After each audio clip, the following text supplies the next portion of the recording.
Dans la vie, il y a le train quotidien et il y a aussi ce dont on rêve. Par exemple, Jean-Claude Alaconta rêve d'être Bruce Willis ou James Dean. Et le motard lambda se prend souvent à s'imaginer rider des territoires vierges et lointains. Et pour cela, quoi de mieux qu'un gros trail parfaitement équipé pour aller à l'aventure? C'est justement le propos de cette nouvelle BMW R1250 GS qui est faite pour vous emmener au bout du monde. Philippe a décidé de tailler la route et de partir à l'inconnu, en plein hiver, sous la neige. Et on est un peu inquiet pour lui. Mais regardez là, cette moto, elle sent vraiment bon le sable chaud avec ses protections latérales, quasiment 1 mètre de large, 30 litres d'essence qui sont assez haut placés. Elle renvoie un Land Rover Defender et un Hummer au statut de voiturette destinée à Ken et Barbie. En même temps, c'est vrai aussi qu'elle est quand même un peu intimidante, faut que je le reconnaisse, et que si votre ambition dans la vie, c'est de porter des talonnettes et de présenter vivement dimanche sur France 2, c'est peut-être pas la moto qu'il vous faut. Encore que, une fois qu'on ose, on se surprend à trouver un équilibre qui est vraiment étonnant, c'est même plus qu'étonnant, je dirais même c'est totalement surnaturel. C'est pas les gens qui ont des Goldwing qui vont me contredire, mais cette BM est vraiment bien équilibrée. Ça commence grâce d'ailleurs au moteur à plat, qui facilite la répartition des masses.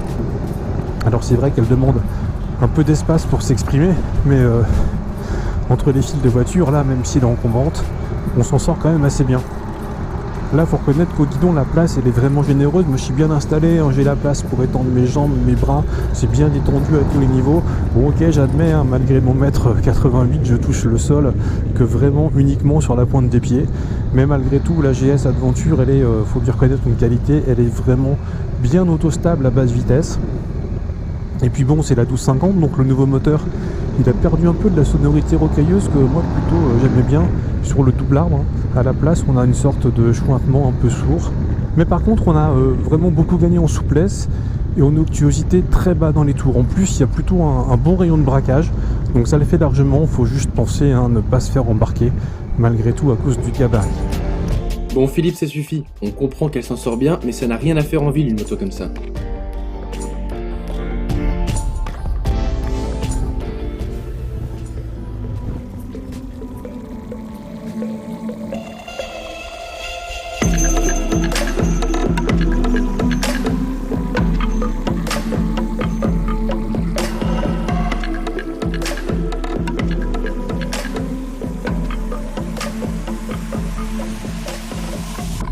Bon, c'est vrai que c'est un pur outil pour tailler la route déjà, et encore une fois on va parler du nouveau moteur parce que en plus de l'onctuosité à bas régime, on a gagné quasiment 15 chevaux et 20 Nm de couple par rapport au 1200, et là c'est vraiment sensible, en gros, donc il y a une belle souplesse à bas régime, puis tout de suite après il y a des reprises quasiment instantanées, et puis quand on insiste au-dessus il y a une allonge dans les tours mais qui est carrément impressionnante de la part d'une GS.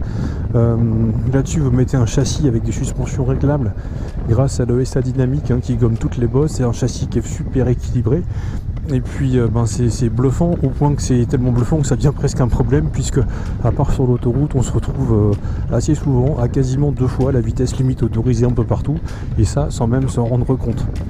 En même temps on peut compter sur les freins, parce qu'à l'avant c'est plus du Brembo mais c'est du Hayes, et Hayes c'est une firme de Milwaukee qui est d'abord connue pour ses freins de VTT. Alors des freins de VTT sur une GS on pourrait rigoler, mais Hayes c'est aussi connu pour son matériel militaire, et là ça ne rigole plus. D'ailleurs au niveau de l'efficacité, quand on a besoin d'un gros freinage, on ne dit pas hey hey, parce qu'en fait au niveau puissance, feeling et je dirais même force de ralentissement, on est au niveau des Brembo d'avant, c'est dire la bonne cam que c'est.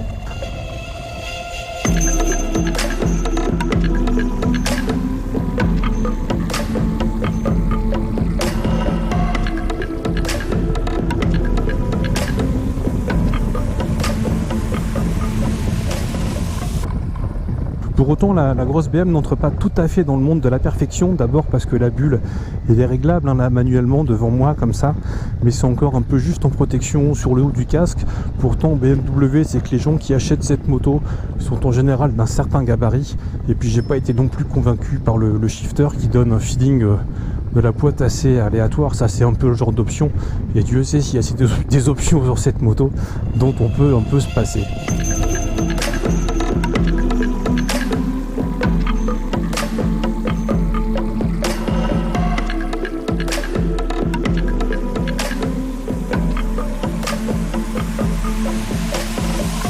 Philippe, tu disais que cette moto, il faut la respecter, c'est-à-dire lui offrir le destin pour lequel elle a été conçue, l'emmener à l'aventure, voir des horizons lointains.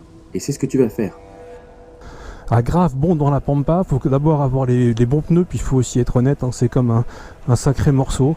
Donc du coup, il faut un peu de condition physique et puis un peu de niveau de pilotage aussi. Mais bon, faut reconnaître, il y a un mode enduro qui retire, dans les modes de conduite, qui retire l'anti-patinage et puis l'ABS à l'arrière. Et ça facilite quand même les choses.